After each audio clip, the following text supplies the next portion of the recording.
So hello coders, welcome to Dark House. और आज का जो हमारा टॉपिक है वो है फॉर अपडेट कर्सर। तो फर्स्ट पार्ट में हम लोग देखने वाले थ्योरी पार्ट, क्या होता है फॉर अपडेट कर्सर, उसके बारे में जानेंगे। सेकंड पार्ट में हम लोग देखने वाले कुछ प्रैक्टिकल क्वेश्चन। थर्ड पार्ट में हम लोग देखने वाले कुछ इंटरव्यू क्वेश्चन। फोर्थ पार्ट में देखने वाले हम लोग क्या क्या एरर आने के पॉसिबिलिटीज़ हैं और उसको कैसे हैंडल कर सकते हैं। जैसे कि देख रहे हैं, आज हमारा टॉपिक है for update cursor. First point हम लोग थ्योरी देखेंगे। सेकंड पॉइंट हम लोग इंटरव्यू प्रिपरेशन करेंगे। थर्ड पॉइंट हम लोग प्रैक्टिकल क्वेश्चन देखेंगे। और यहाँ जो भी क्वेश्चन होगा वो एआई का होगा, चैट जीपीटी का होगा। मैंने कुछ यहाँ पे सेलेक्टिव क्वेश्चन नहीं रखा हूँ। ठीक है, तो हम लोग देखेंगे कि लाइव क्वेश्चन सॉल्व कैसे करते हैं या लाइव क्वेश्चन को हैंडल कैसे करते हैं, वो चीज़ देखेंगे। उसके बाद कोई भी हम लोग कोड लिखते हैं तो उसमें एरर आने का पॉसिबिलिटी रहता है, तो वो क्या क्या एरर आ सकता है फॉर अपडेट में, वो भी देखेंगे। ठीक है, तो इतने 4 पॉइंट्स हम लोग इसमें देखने वाले हैं। तो चलिए शुरू करते हैं।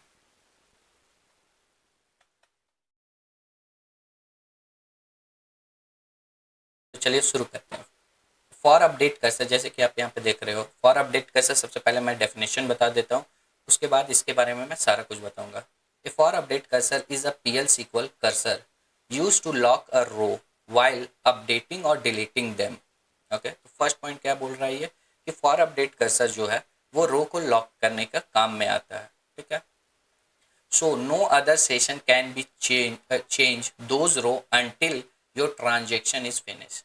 मतलब कोई अनदर, जैसे मान के चलो एक टेबल है, एक ऑर्गेनाइजेशन में आप काम करोगे तो आपको एक प्रोग्राम लिखने बोला जाएगा। तो ये मत सोचो कि उस टेबल पे केवल आप ही लिख रहे हो प्रोग्राम, और भी यूजर या और भी एम्प्लॉय उस टेबल पे काम कर रहे होंगे। ठीक है, तो जब तक आपका काम कंप्लीट ना हो जाए कोई और यूजर उस डेटा के साथ कुछ अपडेट या डिलीशन ना कर पाए, उसके लिए यूज होता है, ये लॉक कर देता है उस रो को। ठीक है, चलिए उसके बाद देखते हैं। Think of it like this, I am selecting this row and I am going to update them, do not let any one else touch them. जैसे मैं कुछ रो सेलेक्ट किया हूँ, उसको अपडेट कर रहा हूँ या डिलीट कर रहा हूँ, तो कोई और उस रो या कॉलम को टच ना कर पाए, उसके लिए फॉर अपडेट कर्सर यूज होता है। ठीक है, उसके बाद देख लेते हैं क्यों हम लोग यूज करते हैं। Why do we use for update cursor. ठीक है, to avoid concurrent update problem. ठीक है, second, to lock a select row, वो लॉक कर देता है सेलेक्ट रो को। टू सेफली अपडेट और delete row fetch by a cursor. ठीक है, तो वो सेफली काम करता है। जैसे अगर आप काम कर रहे हो, आपको मान के चलो आपके पास एम्प्लॉय टेबल है, उसमें डिपार्टमेंट नंबर 10 है, उसमें 2-3 एम्प्लॉय है। ठीक है, आप सैलरी अपडेट कर रहे हो उस एम्प्लॉय का, किसी भी एक एम्प्लॉय का, और वहीं पे एक अलग यूज़र क्या कर रहा है, उसका सैलरी को माइनस कर दे रहा है या कुछ परसेंट माइनस कर दे रहा है, तो आपके पास तो सही डेटा नहीं आएगा। तो इसीलिए फॉर अपडेट का यूज़ होता है कि पहले आप अपना काम कर लो, उसके बाद दूसरा अपने काम करेंगे।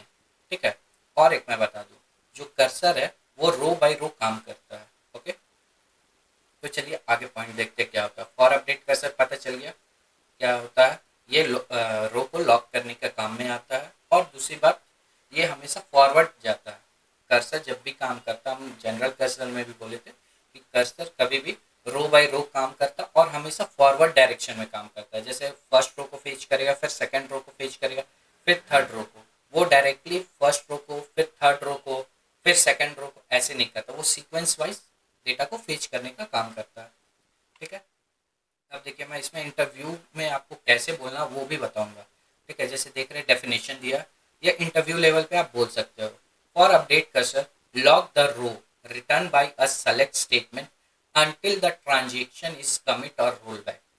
ठीक है, तो यहाँ पे क्या बोल रहा है कि वो रो को लॉक कर देता, कब तक लॉक करता है, जब तक आप कमिट या रोल बैक नहीं रन करते हो तब तक वो आपका उस रो पे लॉक लगा हुआ रहेगा। ठीक है, अब सिंटेक्स देख लेते क्या होता है। जैसे और एक बात, इंटरव्यूअर हमेशा ये पूछता है क्या फॉर अपडेट कर्सर में हम लोग डिलीट चला सकते हैं, किसी रो को डिलीट करना हो तो कर सकते हैं। तो आंसर है बिल्कुल हाँ, हम कर सकते हैं। क्यों कर क्यों कर सकते हैं वो भी आगे हम लोग देखेंगे। ऐसा मत आप सोचना कि ये इसका नाम है फॉर अपडेट कर्सर तो केवल अपडेट ही कर सकते, नहीं डिलीट भी कर सकते हैं। ठीक है, है। अब इसका सिंटेक्स देख लेते हैं, आपको लिखना कैसे है। सबसे पहले कर्सर, कर्सर सिंपल आपको कर्सर लिखना है। प्रीवियस वीडियो में मैं कर्सर भी पढ़ाया हूँ, अगर किसी को प्रॉब्लम है तो वो जाके देख सकते हैं। क्या लिखना, आपको सिंपल कर्सर लिखना, बस लास्ट में आपको फॉर अपडेट लिख देना। यही फॉर अपडेट आपका जो भी सेलेक्ट स्टेटमेंट से रो आता है उसको लॉक कर देता है। ठीक है, कल है। ठीक है, ये एग्जांपल मैं करके दिखाऊंगा, लेकिन उससे पहले मैं दिखाना चाहता हूँ आपको कि डेटाबेस में हमारा कैसे कर्सर एग्जीक्यूट होता है या कैसे काम करता है। ठीक है, उसका भी मैं डायग्राम बनाया हूँ। जैसे देखो, सबसे पहले हमारा ये डेटाबेस है। डेटाबेस पे हमारा टेबल है, कुछ भी है, डेटाबेस पे ही स्टोर होता है कोई भी डेटा। ठीक है, कोई भी डेटा जो है वो डेटाबेस पे ही स्टोर होगा। तो क्या हुआ, यहाँ पे डेटाबेस है। ठीक है, उसके बाद ये हमारा कर्सर है। ठीक है, और कर्सर एनोनिमस ब्लॉक है। कर्सर कभी भी डेटाबेस में सेव नहीं होता है। जब तक आप प्रोसीजर के अंदर या फंक्शन के अंदर या पैकेज के अंदर कर्सर को नहीं रखते हैं, वो डेटाबेस में स्टोर नहीं होता। वो एक बार एग्जीक्यूट करेगा, उसके बाद खत्म हो जाता है। ठीक है, तो चलिए मैं आपको दिखाता हूँ। सबसे पहले यहाँ पे डेटाबेस में तो मैंने अपना प्रोग्राम लिखा। ये प्रोग्राम क्या करेगा, डिक्लेयर में जो भी मैंने कर्सर कर्सर का नाम लिख के क्वेरी लिखा हूँ वो सीधा जाएगा डेटाबेस पे। डेटाबेस से अपना डेटा ले लेगा। उसके बाद कर्सर को ओपन करेंगे तभी हमारा क्वेरी एग्जीक्यूट करता है। एक बात याद रखना, डिक्लेयर सेक्शन में हम लोग केवल डिक्लेयर करते हैं, लेकिन मेन लॉजिक हमारा बिगिन सेक्शन में जाता है। ठीक है, तो ये बिगिन में ही लिखा था ओपन फेच, उसके बाद अपडेट चलाओ। एम्प्टी मतलब अगर आपका रिजल्ट मिलना खत्म हो गया तो एम्प्टी के बाद वो डायरेक्ट बाहर आ जाता है लूप से। उसके बाद क्लोज। ठीक है, तो डिक्लेयर किए हम लोग अपना कर्सर, कर्सर नेम। उसके बाद कर्सर को ओपन करता है, फिर डेटा को फेच करके अपने अंदर रख लेता है एक वेरिएबल। उसके बाद वो क्या करता है, वो फेच के बाद सीधा अपडेट पास जाता है। ठीक है, अपडेट या डिलीट जो भी करना है वो अपडेट डिलीट करेगा, अपडेट डिलीट करेगा।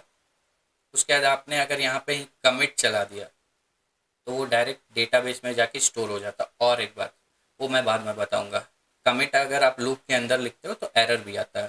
ठीक है, तो ये ध्यान रखना, आपको हमेशा लूप के बाहर ही कमिट लिखना है। ठीक है, उसके बाद फिर ये क्या करेगा, एक डेटा फेच किया वो सीधा जाएगा, जो भी आपने लॉजिक लिखा अपडेट करने के लिए या डिलीट करने के लिए वो काम करेगा। फिर डेटाबेस पे उसको भेज देगा डेटा को। ठीक है, ऐसे ही वो 1 2 3 4 5 रिकॉर्ड टोटल करेगा, डेटाबेस में भेज देगा। जब इसका एम्प्टी हो जाएगा डेटा, जैसे अब यहाँ पे कोई डेटा नहीं फेच किया, यहाँ पे अब ज़ीरो हो गया तो यहाँ पे नहीं आएगा। ठीक है, वो डायरेक्ट जाएगा एम्प्टी पास, नहीं है भाई अब कोई डेटा, तो वो कर्सर क्लोज हो जाएगा। ठीक है, डायग्राम समझ गए आप कैसे एग्जीक्यूट होता है डेटाबेस में। अब चलिए हम लोग आगे बढ़ते हैं। तो यहाँ पे जैसे हम लोग देख रहे हैं, अब एग्जाम्पल है जिसमें हम लोग डिपार्टमेंट नंबर 10 जो है उसके जो भी एम्प्लॉय है उसका सैलरी 1 रुपये बढ़ा रहे हैं। ठीक है, तो यहाँ पे हम आपको कोड के थ्रू समझाते हैं ताकि आपको क्लियर हो। तो सबसे पहले हम लोग को क्या लिखना है, डिक्लेयर कर्सर। पहले जनरल कर्सर बनाना अपने को, कर्सर, कर्सर नेम इज, उसके बाद हमारा क्वेरी।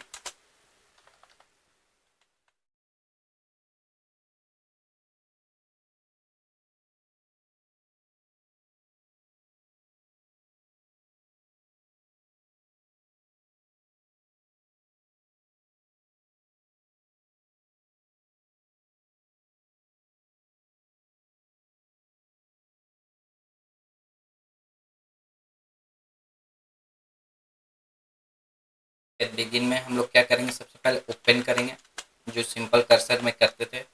ओपन करेंगे, लूप चलाएंगे, उसके बाद पेज करेंगे, पेज C1 इंटू F1। ठीक है, उसके बाद F1 में हम सारा डेटा को भेज रहे हैं तो F1 को हमको डिक्लेयर भी करना पड़ेगा। तो उसको डिक्लेयर करेंगे F1। EMP टेबल से ले रहा हूँ मैं, EMP परसेंट रो टाइप। ठीक है, EMP परसेंट रो टाइप क्या है, परसेंट रो टाइप क्या है, ये डायनेमिक वेरिएबल हम लोग असाइन करते हैं। परसेंट रो टाइप, परसेंट टाइप, ये दोनों डायनेमिक वेरिएबल है जो असाइनिंग के लिए होता है और यही मेन यूज होता है। ठीक है, इसका परसेंट टाइप, परसेंट रो टाइप मोस्टली यूज होता है। अब बार बार जाके आप उसका डेटा टाइप चेंज तो नहीं करोगे ना। अब फिर क्या करेंगे, अब लूप से हमको बाहर कब निकलना, जब हमारा ये कर्सर में कोई डेटा ना रहे। तो क्या लिखेंगे उसके लिए, exit when C1 percent not found. Okay, इसके बाद हम अपना लॉजिक चलाएंगे main, update emp set sal equal to sal, हमको कितना बढ़ाना है, ₹1 प्लस, सॉरी, +1। ठीक है, उसके बाद लिखेंगे वेयर, ये क्यों लिखना है, सारा कुछ अभी प्रोग्राम में आपको बताऊंगा। Where current of C1 end loop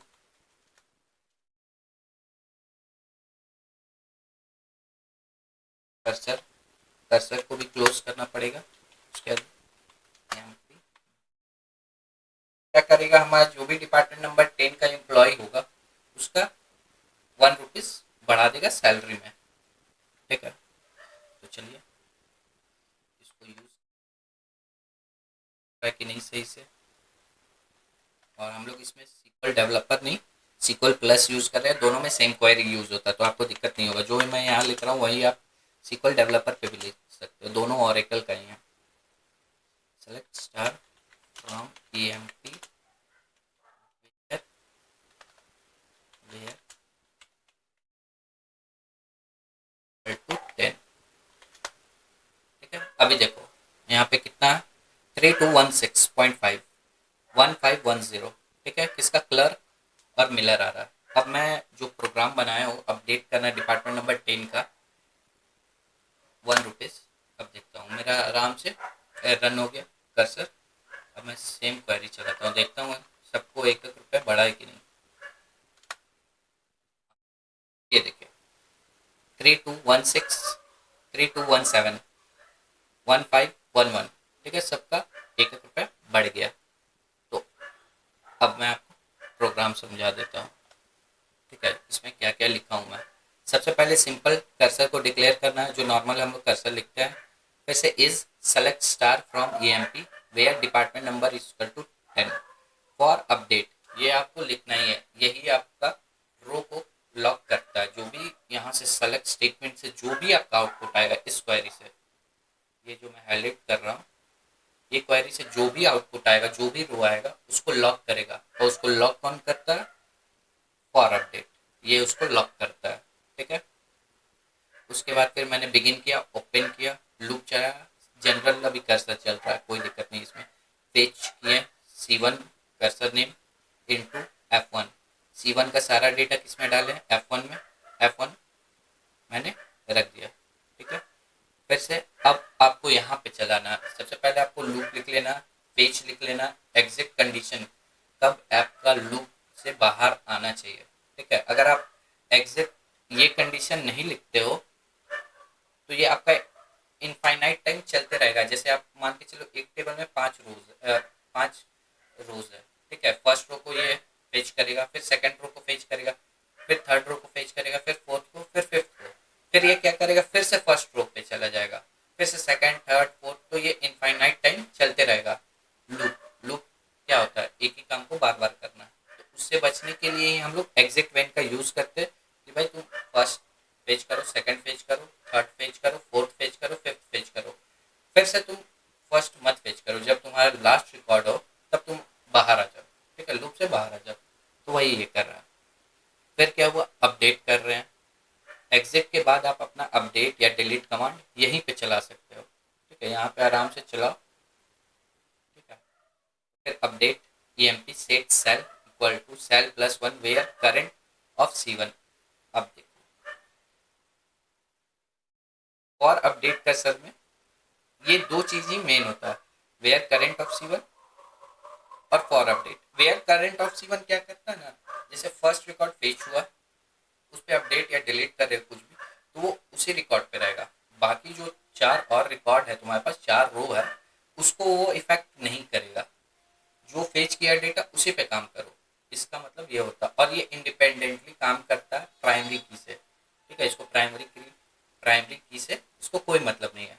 ठीक है, उसके बाद सिंपल लूप एंड किए, क्लोज किए, उसके बाद एंड कर दिया अपना कर्सर का पूरा प्रोग्राम, उसके बाद बैक स्लैश। ठीक है, अब इसमें किसी को तो कोई दिक्कत नहीं होना चाहिए, मैं हर एक पॉइंट को अच्छे से समझा दिया हूँ। अब चलते एग्जाम्पल भी देख लिया, हमारा प्रोग्राम भी रन कर रहा है। अब आगे बढ़ते हैं। ठीक है, अब ये इंटरव्यू क्वेश्चन है, इंटरव्यू क्वेश्चन हम लोग बाद में देखेंगे, पहले हम लोग कुछ क्वेश्चन करते हैं। ठीक है, वो भी चैट जीपीटी से, खुद से नहीं करेंगे हम लोग। मैंने यहाँ पे कोई भी सेलेक्टिव क्वेश्चन नहीं रखा हूँ, जो भी चैट जीपीटी देगा हम लोग उस क्वेश्चन को सॉल्व करेंगे लाइव।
सॉल्व करते हैं। और आप जब भी पढ़ो, अगर अभी देख रहे हो एआई का बहुत यूज़ है, आप कुछ भी पढ़ो प्रोग्रामिंग में, आपको एआई यूज़ करने आना चाहिए। और एआई से क्वेश्चन पूछो भाई, एआई ऐसा ऐसा क्वेश्चन देगा, अगर तुम एआई जो भी चैट जीपीटी या जेमिनाई आपको क्वेश्चन दे रहा है, आप वो सॉल्व कर ले रहे हो। जैसे यहाँ पे टोटल 15 क्वेश्चन है, अगर आपने 15 में से 10 या मैक्सिमम अगर आप 8 भी सॉल्व कर ले रहे हो, तो 100% है कि आप प्रॉब्लम सॉल्विंग कर सकते हो। ठीक है, और ये पीएल सीक्वल बहुत आसान है, सीक्वल से मैं आपको बता दूं बहुत आसान। सीक्वल में क्या होता है, आप एक ही लाइन में अपना लॉजिक लिख सकते हो, दूसरा लाइन नहीं। क्या पीएल सीक्वल में इसमें पूरा ब्लॉक ऑफ आप लॉजिक लिख सकते हो अपना। ठीक है ना, तो ये इजी होता है। जैसे फर्स्ट क्वेश्चन ही दे रहा है हमारा, write a PL SQL program using for update cursor to increase salary of a employee where department number 10 by 10%। ठीक है, ठीक है भाई।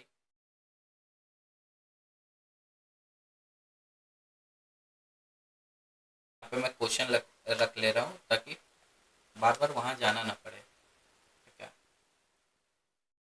सबसे पहले आपका जो भी पीएल सीक्वल का क्वेश्चन रहेगा ना, उसी में आपका आंसर रहेगा।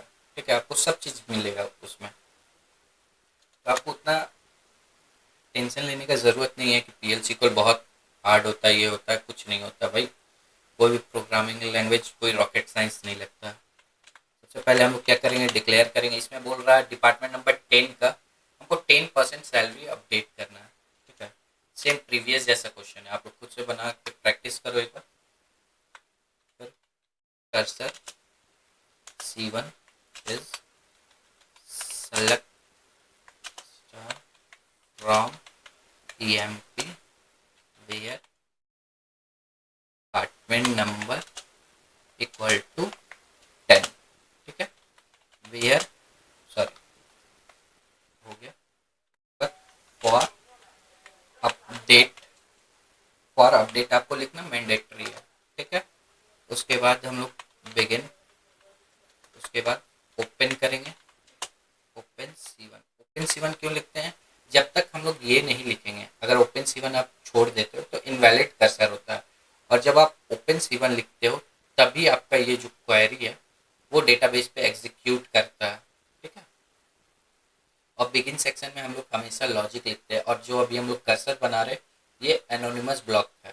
ठीक है, इसमें हम कोई भी ये डेटाबेस पे स्टोर नहीं होगा, इसका नाम नहीं दे रहे। और नेम्ड ब्लॉक कौन कौन सा होता है, एक होता है प्रोसीजर, फंक्शन, ट्रिगर, पैकेज। ये सब जो है ये नेम ब्लॉक है, ये डेटाबेस में स्टोर होता है। ठीक है, ओपन पेज,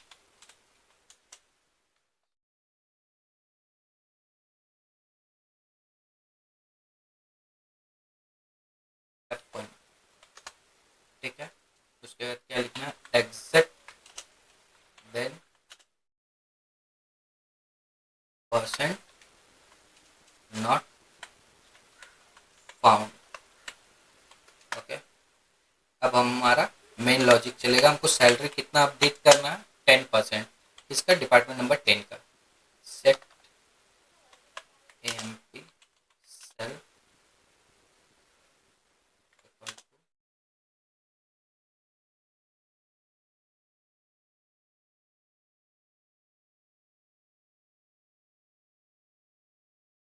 अप्लाई कर दो 0.1 से। 0.1 क्यों यूज़ करें, देखो मैं दिखा दे रहा हूँ। अगर मैं इसको मल्टीप्लाई करूँगा 10 से और डिवाइड करता हूँ 100 से, तो इसमें मेरे को सिंपल दिख रहा है भाई, 0.1 मैं ले सकता हूँ। सिंपल मैथ है, तो कॉम्प्लेक्स ना करो, ताकि डेटाबेस को भी आसानी हो कैलकुलेशन करने में। ऐसा रखो, आपका जो भी प्रोग्राम लिखो ना, उसको ऐसा लिखो कि आपका डेटाबेस में ज़्यादा लोड ना पड़े, वो तुरंत एग्जीक्यूट हो डेटाबेस से और हमारे को डेटा दे। आप जितना कॉम्प्लेक्स क्वेरी लिखोगे या कॉम्प्लेक्स लॉजिक लिखोगे, उतना डेटाबेस का परफॉर्मेंस थोड़ा डिक्रीज होता है, तो उस पर ध्यान देना है।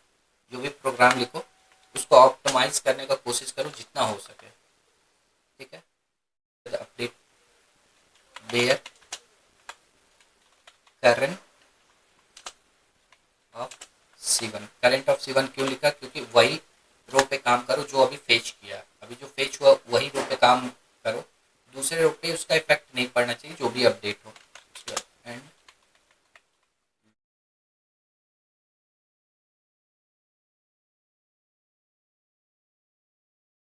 मेरा एग्जीक्यूट होगा। इसमें हम लोगों ने F1 को अभी डिक्लेयर नहीं किया।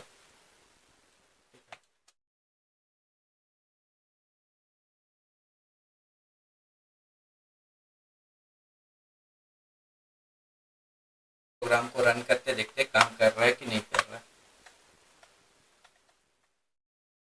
अभी देख लो सैलरी कितना है, 3217.5, 1511।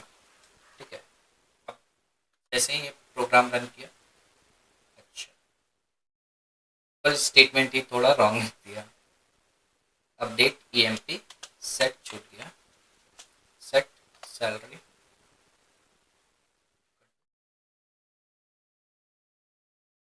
मैंने हल्का सा बस मेरा एरर पे ध्यान गया, मैंने तुरंत समझ गया मेरा कहाँ गलती है। यही होता है कि वो आपको बता भी देगा आपका कहाँ एरर आ रहा है, आपको बस सॉल्व करना आना चाहिए। मेरे को यहाँ पे स्टार दिया, मेरा तुरंत नज़र गया अपडेट वाले पे। उसके बाद यहाँ पे मैंने देख लिया मिसिंग सेट कीवर्ड, तो मैं समझ गया कि भाई कुछ मिस है, तो तुरंत वहाँ पे मैंने देख लिया। अब देखो एग्जीक्यूट हो गया,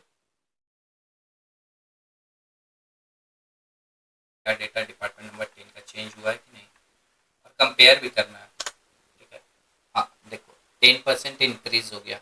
पहले कितना था, अभी देखो मिलर का, सॉरी क्लर्क का कितना है, 3539.25।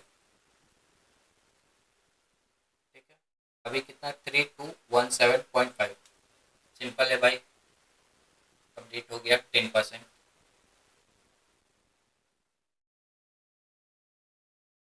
मैं जो भी बता रहा हूँ बहुत इजी इजी है। ठीक है, ये आपको अच्छे से समझ में आना चाहिए। मैं एक बार आपको समझा दे रहा हूँ मैं कैसे लिखा हूँ। सबसे पहले मैंने डिक्लेयर लिखा, मैं थोड़ा और अच्छा से आपको विजुअल हो। सबसे पहले मैंने डिक्लेयर लिखा, डिक्लेयर कर्सर, कर्सर का नेम C1 दिया हूँ इस, उसके बाद सेलेक्ट क्वेरी। लास्ट में फॉर अपडेट लिखा हूँ, क्यों लिखा हूँ भाई, ताकि मेरा जो भी रोज आए वो लॉक हो जाए, कोई और उस रो पे अभी काम ना कर पाए, रुक के तोड़ा दे। ठीक है, उसके बाद बिगिन सेक्शन में मैंने अपना मेन लॉजिक लिखा, ओपन किया C1 को। क्यों ओपन किया, ताकि मेरा ये जो सीक्वल स्टेटमेंट है वो एग्जीक्यूट हो पाए डेटाबेस पे। अगर मैं ओपन नहीं लिखता हूँ तो इनवैलिड कर्सर देगा। ठीक है, या मैं क्लोज अगर लूप के अंदर लिख देता हूँ तो भी वो इनवैलिड कर्सर देगा। वो सारे हम लोग एरर में देखेंगे। एरर का मैंने पार्ट बनाया कि हम जब भी कोड लिखते हैं तो क्या क्या गलती करते देखना है वो भी मैंने बताया। तो आप टेंशन ना लो, आपको यहाँ पे सब कुछ मिलेगा भाई। एक बार आप पूरा फॉर अपडेट देख लोगे ना ये वाला पार्ट, उसके बाद ये है कि फॉर अपडेट में कुछ भी आपसे गलती नहीं होगा, होता भी है तो आप उस गलती को सॉल्व करना खुद से जानोगे, आपको किसी के पास जाने का ज़रूरत नहीं पड़ेगा फिर। ठीक है, उसके बाद लूप लिया। लूप में मैंने फेच कमांड चलाया कि भाई फेच करो वन बाई वन रो को। उसके बाद एग्जिट हो जाओ जब हमारा सारा रो फेच हो जाए। उसके बाद उसको अपडेट कर दो 0.1 से। ठीक है, वेयर करेंट ऑफ C1, जो रो फेच हुआ है उसी पे काम करो, इसका मतलब ये होता है। और ये हमेशा प्राइमरी की से इंडिपेंडेंटली काम करता है। ठीक है, ये बात याद रखना, ये प्राइमरी की से इंडिपेंडेंटली काम करता है और जो रो अभी फेच हुआ है उसी पे अपडेट या डिलीट हो वो करता है। ठीक है, दूसरे रो को इफेक्ट ना करे। और यहाँ पे हम डिलीट कमांड भी हम लोग चला सकते हैं। ठीक है, ऐसा नहीं कि केवल अपडेट चला सकते हैं, डिलीट भी चला सकते हैं। तो ये वाला कोड समझ में आ गया आप लोग को। अब चलिए और आगे क्वेश्चन देखते हैं। Write write a program using for update cursor at 5 at 500 bonus to employee whose salary less than 2000। ठीक है, ये थोड़ा सा अच्छा क्वेश्चन है। चलो इसको बनाते हैं हम लोग।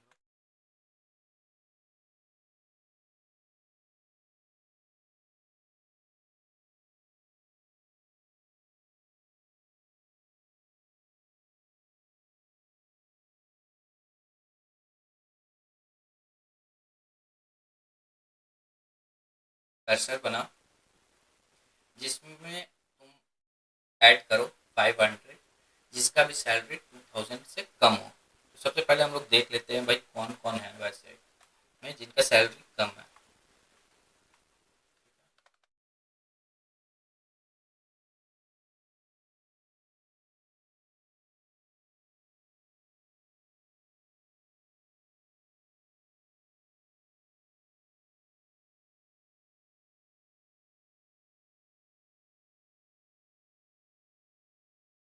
फर्स्ट कोई चेक करेंगे कि हमारा प्रोग्राम अच्छे से रन कर रहा है कि नहीं। और एक बात जान लो, जब आप किसी ऑर्गेनाइजेशन में काम करते हो, कोई भी प्रोग्राम आप लिखते हो, तो आप बिलियंस ऑफ डेटा पे काम करते हो। ठीक है, ना कि 10 रोज 20 रोज 50 रोज 100 रोज, इतने रोज आपको नहीं मिलेंगे, वो आप बिलियंस ऑफ डेटा होते हैं। तो आप एक एक रो को तो चेक नहीं करोगे, तो आप 4 या 5 या 6 को सेलेक्ट कर लेते हो रो। उस रो को चेक करते हो कि हाँ आपका प्रोग्राम सही रन कर रहा है कि नहीं कर रहा है। ठीक है, तो जैसे हम मैंने यहाँ पे एक को सेलेक्ट कर लिया स्मिथ को। ठीक है, इसके लिए अभी इसका सैलरी है 1000 और इसका बोनस नल है, कुछ नहीं मिल रहा है। ठीक है, इसको हमको देना 500, जिसके जिसके टोटल हमको देना इतने लोग को, लेकिन मैं चेक करूंगा कि स्मिथ को लेके इस पे आ रहा है कि नहीं आ रहा बोनस। ठीक है, ऐसा लिखते हैं।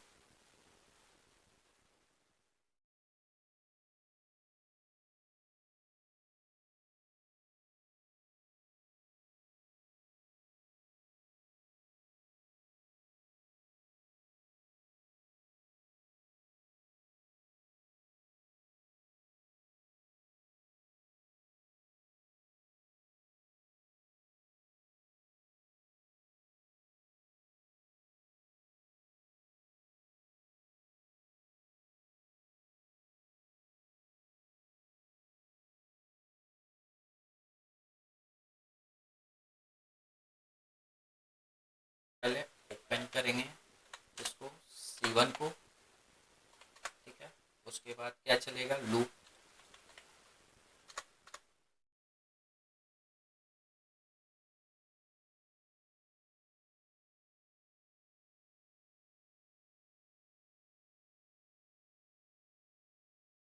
अब क्या करते हैं हम लोग, इतना हो गया। उसके बाद कब मेरे लूप से बाहर आना चाहिए, एग्जिट, देन C1% नॉट। और अगर आपको C1% फाउंड या ये मैं बता दूं, ये सब एट्रीब्यूट्स है, प्रीवियस वीडियो में मैं सारा कुछ बताया हूँ, तो आप जाके देख सकते हो। उसके बाद अपडेट, मेरे को क्या अपडेट करना है, कमीशन को। क्या होना चाहिए, कमीशन उसको 500 मिलना चाहिए। देखो यहाँ पर 500 बोनस मिलना चाहिए। ठीक है, 500 कर दूंगा, जो भी कमीशन रहेगा उस पर। तो यहाँ पे मैं क्या लिखूंगा,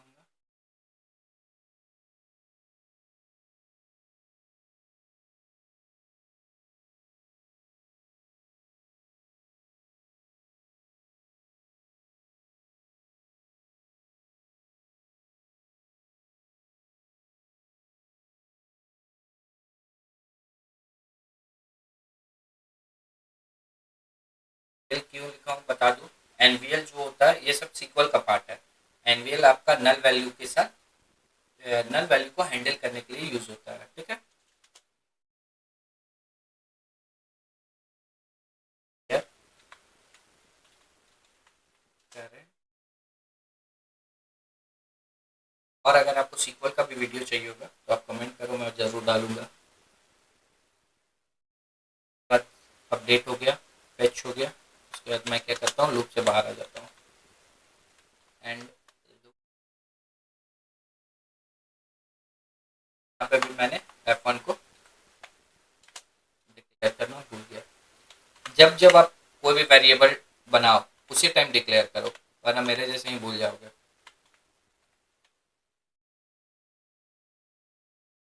बता रहा हूँ इसीलिए बार बार भूल जा रहा हूँ वरना मैं भी जैसे जैसे जिस जिसका ज़रूरत पड़ता वैसे वैसे बनाता हूँ। पहले से आपको बनाना भी नहीं है कुछ। देखिए कहाँ पे एरर आ रहा है, ऐसे सीक्वल स्टेटमेंट में गलती कर दी है हम लोगों ने, यहाँ वेयर लिखना था।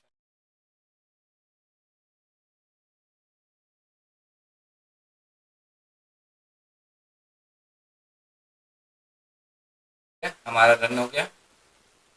अब देखते हैं हम लोग, हम ये इसका हम लोग कंपेयर करने वाले थे क्लर्क का, जिसका 1000 था सैलरी लेकिन बोनस नहीं था, सॉरी स्मिथ। ठीक है, इसका 1000 सैलरी है बट कमीशन नल है, कुछ भी नहीं है।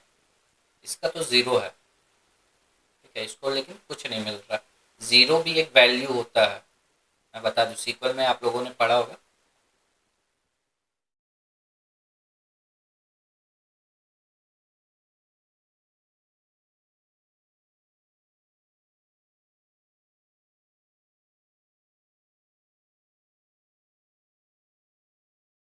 ये सबको मिल रहा है ना 500। और देखिए एक चीज़ मैंने यहाँ पे क्यों किया भाई, जिसको ज़ीरो भी मिल रहा है उसका भी तो अपडेट होना चाहिए। इसलिए मैंने नल वैल्यू को रिप्लेस कर दिया ज़ीरो से, उसके बाद भी अपडेट किया। जैसे इसको पहले मिल रहा था 500 वार्ड को, यहाँ पे ये वार्ड है ना, इसको कितना हो गया 1000। चलो एक बार प्रीवियस में देखते हैं, प्रोग्राम लिखने से पहले इसको कितना मिल रहा था, देखना 500 होगा। बढ़ रहा 500 मिल रहा है, अब डबल हो गया क्योंकि 500 ही हम लोग प्लस कर रहे हैं ना। तो ये हो गया कि हाँ, हम आप प्रोग्राम तो सही रन कर रहा है। तो चलिए एक बार मैं आपको प्रोग्राम अच्छे से समझा दे रहा हूँ क्या क्या लिखा हूँ। तो सबसे पहले मैंने डिक्लेयर किया cursor C1 is select star from EMP where sal greater than 2000। ये हमारा आउटपुट दे दिया, जिसका जिसका सैलरी 2000 से कम है। उसके बाद फॉर अपडेट लिखा क्योंकि रो को हम लोग को लॉक करना है था कि मैं अपडेट करूँ कोई डिलीट कर दे, वैसा ना हो, मैं अपना काम कर लूँ उसके बाद कोई करे। और इससे बचने का भी उपाय आता है, एक वेट एंड और एक होता है नो वेट, उसके बारे में भी हम लोग जानेंगे। ठीक है, उसके बाद मैंने एक वेरिएबल डिक्लेयर किया जिसमें सारा कर्सर का वैल्यू को मैंने रख लिया। बिगिन सेक्शन में कर्सर को ओपन किया, ओपन C1, लूप चला, पेज चला, पेज में कर्सर इनटू, उसके बाद वेरिएबल का नाम देंगे F1 जिसमें हमको सारा कर्सर का वैल्यू को रखना है। ठीक है, exit when C1% not found, ये है कि जब हमारा लास्ट रो पे आ जाए तब वो अपने आप एग्जिट हो जाए, वो फिर से फर्स्ट रो पे ना जाए, इसके लिए मैंने ये लाइन लिखा है। उसके बाद अपडेट कमांड चला है, अपडेट में भी आप देखोगे अगर मैं एनवीएल नहीं लिखता इन अ फ्यूचर मान, अभी तो ठीक है मैंने एनवीएल लिख दिया, एनवीएल नहीं लिखता डायरेक्ट लिख देता 500, तो क्या जिसका जिसका नल वैल्यू था उसमें 500 आता? नहीं। जिसका ज़ीरो रहता उसका 500 हो जाता, और जिसका 1000 भी रहता तो उसका भी 500 हो जाता, जिसको मतलब 500 से ज़्यादा मिल रहा था उसका भी 500 हो जाता, सारा 500 हो जाता। इसी के लिए का यूज़ किया जो हमारा नल वैल्यू को हैंडल करने का काम में आता है। ठीक है, उसके बाद एंड लूप किया, उसके बाद एंड कर दिया।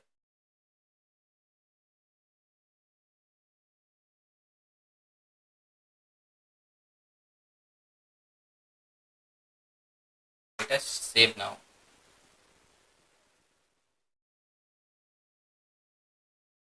करते हैं हम लोग।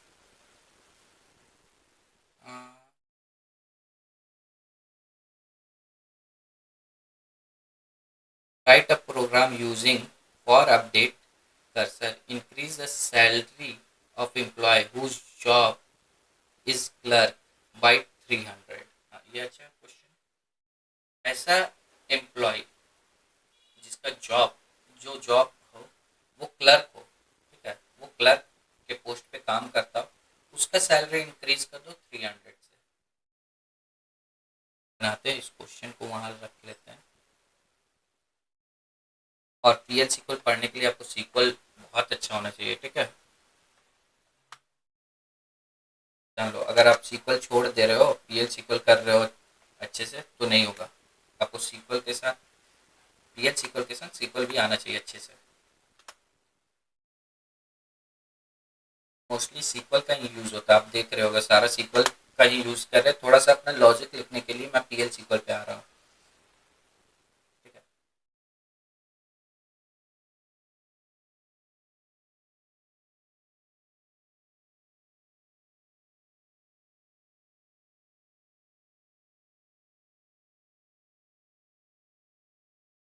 सेलेक्ट स्टार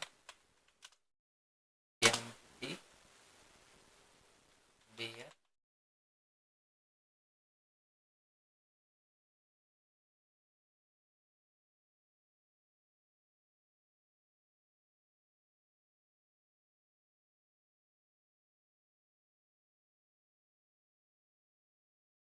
देता हूँ पहले कौन कौन है उस हिसाब से, ताकि हम लोग को कंपेयर करने में मुश्किल ना हो जाए।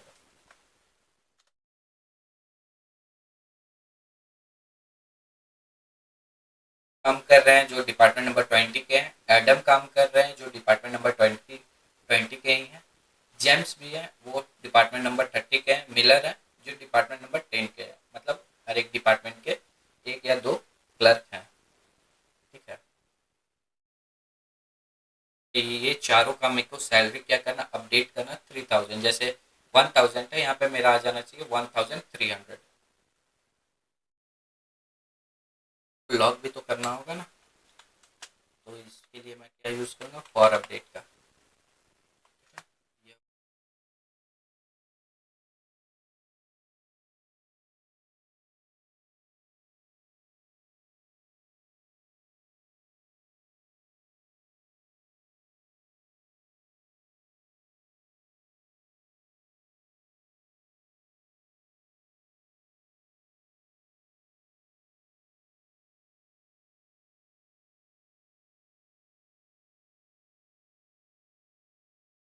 कैपिटल लिखा है यहाँ पे स्मॉल है तो ये थोड़ा सा प्रॉब्लम देगा, इसलिए मैं भी इसको कैपिटल कर दे रहा हूँ। तो मैं F1 को डिक्लेयर करूँगा क्या, E M T percent type.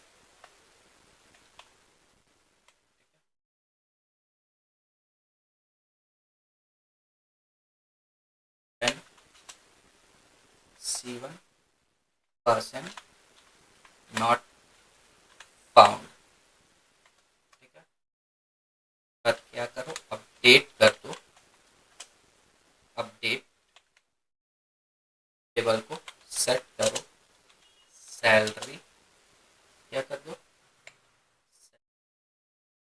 Equal to cell plus कितने से इंक्रीज करना, 300 से, ठीक है। वेयर करेंट ऑफ C1 हो गया।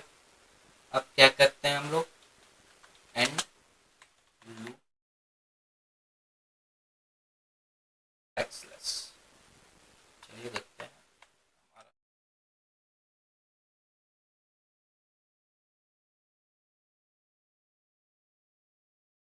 और जैसे यहाँ पे आप देख लो, क्लर्क है, स्मिथ है, जेम्स है और मिलर है।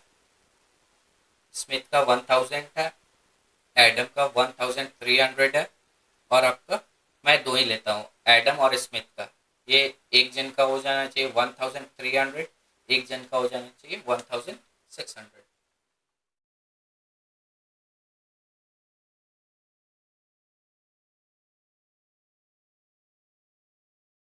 हो गया ना, 1300, 1600 एडम्स का हो गया। तो हमारा तो प्रोग्राम सही रन कर रहा है, तो कोई दिक्कत वाली बात ही नहीं है। तो ऐसे ही आप और भी क्वेश्चन बनाना, अगर मैं सारा क्वेश्चन बनाने बैठूंगा तो बहुत ज़्यादा टाइम ले लूँगा। क्वेश्चन सारा इजी ही है, एक बार आप बनाना सीख जाओगे, अपना जो सोच रहे हो उसको अगर आप कोड में उतार पा रहे हो, तो फिर आप प्रॉब्लम सॉल्व आराम से कर लोगे भाई, कोई दिक्कत नहीं है। और ये बहुत आसान लैंग्वेज है, बहुत ही आसान ईजी है। मेरे को सीक्वल थोड़ा हार्ड लगता है, बट पीएल सीक्वल मेरे को बहुत ईजी लगता है। ठीक है, तो चलिए और आगे बढ़ते क्या क्या है। और अब आते हैं हम लोग मेन चीज़ पे।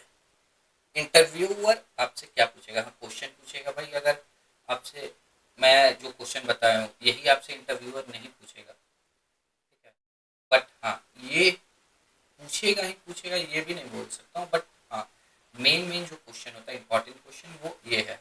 और प्रैक्टिकल क्वेश्चन वो कुछ भी दे सकता है, ईएमपी या डीपीटी से रिलेटेड नहीं, वो अपने कंपनी का भी क्वेश्चन दे सकता है। जैसे मैं एयरटेल में दिया हूँ इंटरव्यू, पेटीएम में दिया हूँ इंटरव्यू, तो वो लोग अपना ही देते थे। ठीक है, अपने डेटा पे काम करवाते थे, मतलब अपने डेटा पे ही इंटरव्यू लेते थे।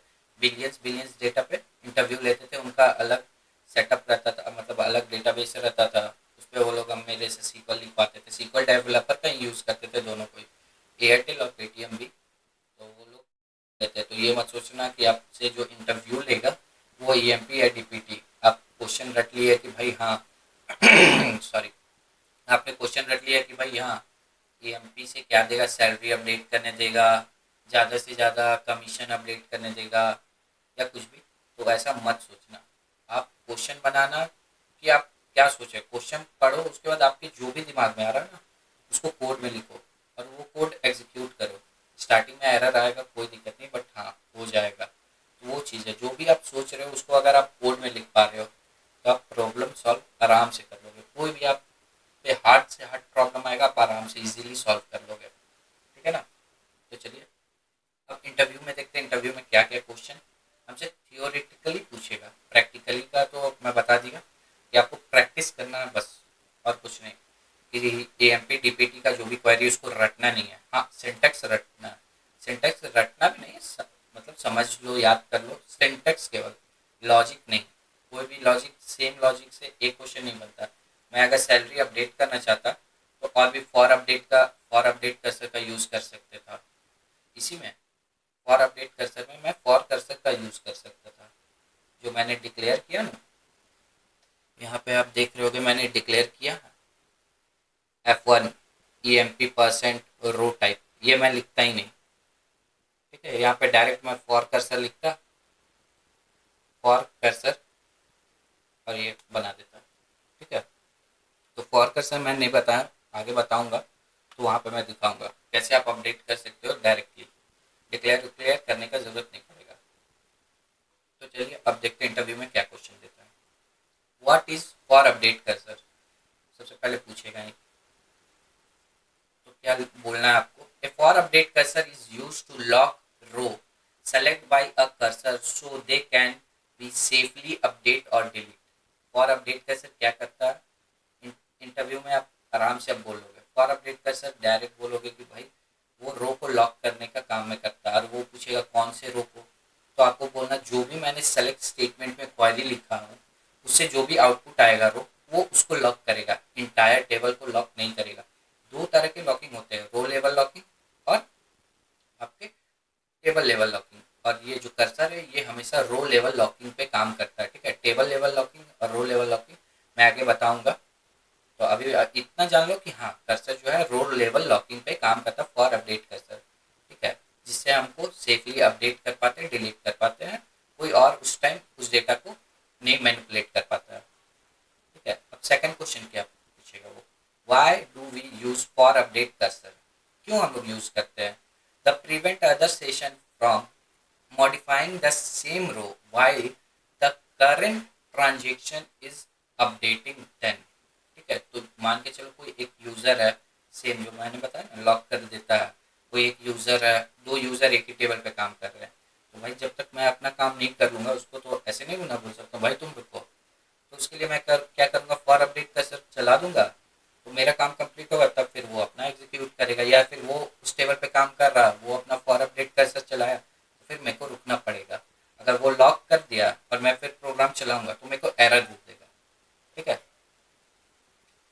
और थर्ड क्वेश्चन देखते हैं, what types of lock does for update apply. देखो पूछ दिया फॉर अपडेट किस तरह का लॉक अप्लाई करता है, तो if apply a row level lock on a select statement, जो भी आपका सेलेक्ट स्टेटमेंट पे रो आएगा उसको लॉक कर देगा, तो उसी को बोलते हैं रो लेवल लॉकिंग।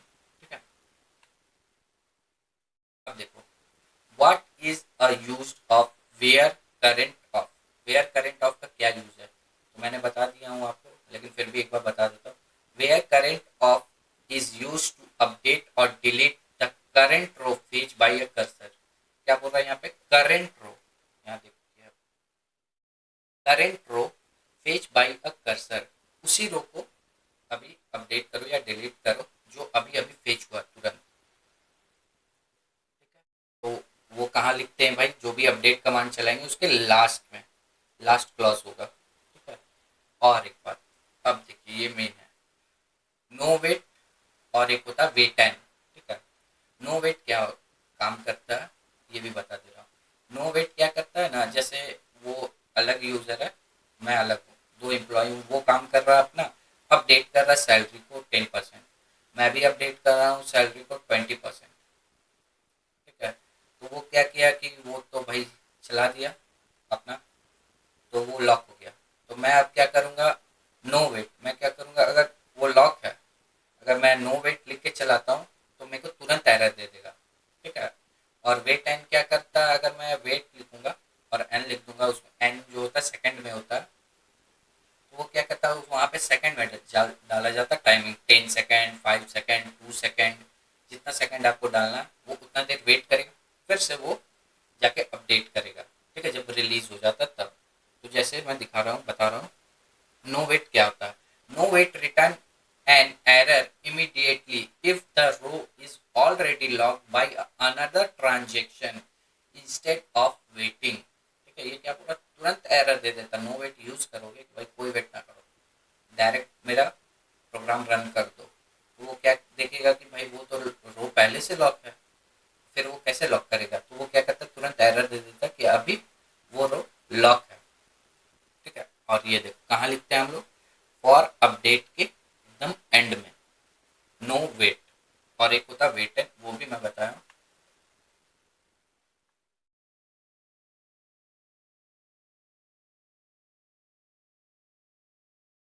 वेट एंड मतलब आप समझ गए ना, वो इसमें नहीं डाला हूँ, बट जान लो कि जैसे नो वेट लिखे हो ना यहाँ पे, नो वेट यहीं पे लिख देना वेट एन, मतलब 10 सेकेंड, 20 एन की जगह एन मत लिखना, वहाँ पे नंबर लिख देना, 1 सेकेंड रुको भाई, 2 सेकेंड रुको, 10 सेकेंड रुको, 10 सेकेंड बाद वो फिर से एग्जीक्यूट होगा आपका प्रोग्राम, उसके बाद उस टाइम तक अगर वो लॉक है तब भी वो एरर दे देगा, तब फिर वो एरर देगा, अगर वो लॉक नहीं है तो आपका अपडेट हो जाएगा। ठीक है, वेट एंड और नो वेट, ये याद रखना।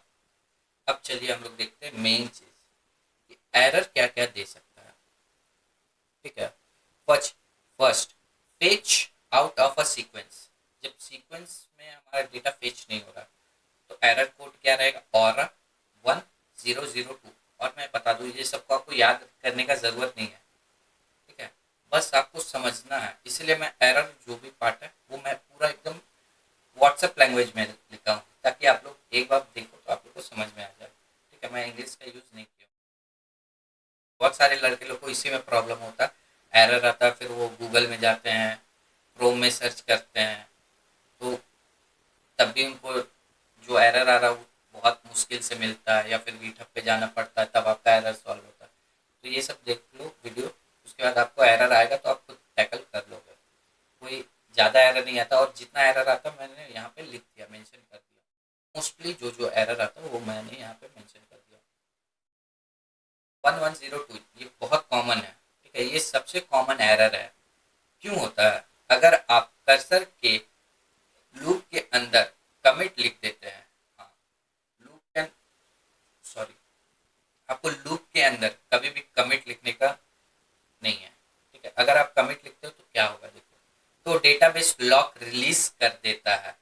जब कर्सर अगले रिकॉर्ड लेने जाता है, तो फेच करने जाता है, तो उससे पुराना टेक्स्ट नहीं मिलता है। अब क्या हुआ, मैंने एक रिकॉर्ड फेच किया, मैं रो को लॉक कर दिया हूँ, एक रिकॉर्ड फेच किया, उसका कमिट चला दिया। लॉक रिलीज किससे होता है? कमिट या रोलबैक से। अब आपने लूप के अंदर जहाँ कमिट लिखा वो तो रिलीज हो जाएगा, उसके बाद दूसरा यूजर जो है वो तुरंत अपडेट कर देगा सैलरी, तो आपको प्रीवियस वाला डेटा नहीं मिलेगा, अभी जो वो लड़का अपडेट किया वो आपको सैलरी मिलेगा, ठीक है। तो हमेशा आपको कमिट को कहाँ रखना है? लूप के एकदम नीचे। जब आपका सारा कर्सर का काम हो जाए तब उसको कमिट करके अपना लॉक रिलीज कर लो, ठीक है। तो सॉल्यूशन क्या है? कमिट को हमेशा लूप के बाहर रखना। देखो वही, लूप के बाहर आपको हमेशा रखना है। उसके रिसोर्स बिजी, ये क्या होता है, देखो, और 5-4, ठीक है। जब आपका कर्सर उन रोज को लॉक करने की कोशिश करता है जो पहले से ही किसी और यूजर या ट्रांजैक्शन ने लॉक कर रखे हैं, जब कोई, अब जैसे वही है, उसने लॉक कर दिया, अब मैं जा रहा हूँ अपना प्रोग्राम चला रहा हूँ, तो क्या दे देगा? एरर देगा। क्या एरर देगा? रिसोर्स बिजी 0054, ठीक है, क्योंकि भाई वो लॉक कर चुका है, डेटाबेस बोलेगा अब थोड़ा देर रुक जाओ, फिर से आप अपना प्रोग्राम चला लेना। तो उसका सॉल्यूशन क्या है? तो for update no wait use करके करने, ताकि आपका कोड हैंग ना हो, या वेट एंड वेट वेट, यहाँ पे एन नहीं, आप अपना टाइमिंग डाल सकते हो, 10 सेकंड, 2 सेकंड, 5 सेकंड, जो भी आपको डालना लिखें, ताकि वो थोड़ी देर इंतजार करे। जब वो अपना कोड अपडेट कर रहा है, तो मैं क्या कर दिया भाई, 10 सेकंड तुम रुक सब, उसके बाद फिर से वो उसका जब हो जाएगा तो फिर तुम अपना कर लेना। तो इसीलिए वेट एन का यूज होता है, और मोस्टली वेट एन ही यूज करते हैं, ठीक है। जब आप बड़ी बड़ी इंडस्ट्री पे जाओगे तो आप भी जब फॉर अपडेट कर्सर बनाओगे तो आप भी वेट एन यूज करोगे, क्योंकि उस टाइम एक टेबल पे मल्टी यूजर काम कर रहे होंगे, ठीक है। अब आते हैं दूसरा, चौथा sorry, where current of error. ये क्या होता है? अगर आप अपडेट या where current of cursor name use कर रहे हैं, लेकिन कर्सर डिक्लेयर करते वक्त आप फॉर अपडेट लिखना भूल गए, हाँ, फॉर अपडेट आपको लिखना है। अगर आप वेयर करेंट ऑफ C1 लिखते हो और फॉर अपडेट लिखना भूल गए तो भी एरर देगा, ठीक है। Error, cursor is not declared for update, ठीक है, ये एरर दे देगा। कर्सर क्या बोलेगा, भाई डिक्लेयर नहीं है, तुम अपना फॉर अपडेट डालो। तो सॉल्यूशन क्या है?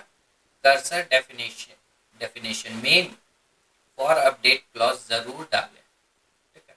फॉर अपडेट क्लॉज जरूर डालना है, जब कर्सर डिफाइन करोगे तब आपको फॉर अपडेट जरूर डालना है।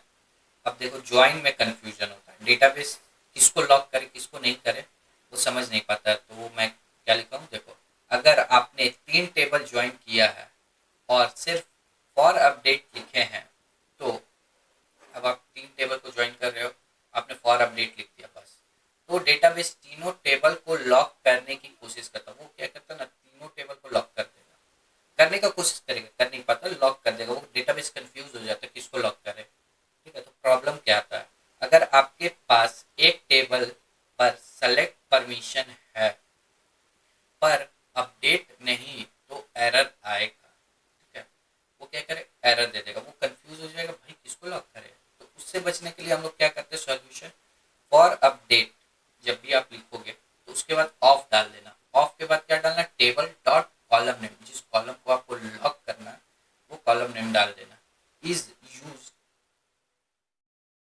यूज करने करें ताकि सिर्फ वही टेबल लॉक हो जिससे आप चेंज करना है, जिसको आपको चेंज करना है, ठीक है ना। तो जब भी आप 2 या 3 दो टेबल भी करोगे तो डेटाबेस कंफ्यूज हो जाता है किस टेबल को लॉक करें, ठीक है। तो उसके उसके लिए आपको क्या करना है, जब भी फॉर अपडेट लिखो तो उसके बाद ऑफ लिख के अपना टेबल नेम डालना, डॉट उसका कॉलम नेम डाल देना, ताकि डेटाबेस को आसानी हो उसको लॉक करने में, वो कंफ्यूज ना हो। ठीक है, तो इतना ही था, मैंने एरर बता दिया। सबसे पहले हम लोगों ने क्या क्या देखा मैं बता दे रहा हूँ फिर से। फॉर अपडेट देखा, फॉर अपडेट में मैंने थ्योरी बताया, इंटरव्यू क्वेश्चन किया। ठीक है, जो आपका एआई का यूज़ करके किया, मैंने प्रैक्टिकल जो भी क्वेश्चन था आपने देखा, मैंने एआई का यूज़ करके किया। उसके बाद हम लोगों ने प्रैक्टिकल इंटरव्यू भी किया, मतलब इंटरव्यू क्वेश्चन देखा, उसके बाद एरर क्या क्या आ सकता है, क्या क्या पॉसिबिलिटी है एरर आने का, वो भी देखा। तो अगर आपको वीडियो अच्छा लगा हो या आपको और वीडियो चाहिए तो प्लीज़ लाइक करो और शेयर करो। ठीक है।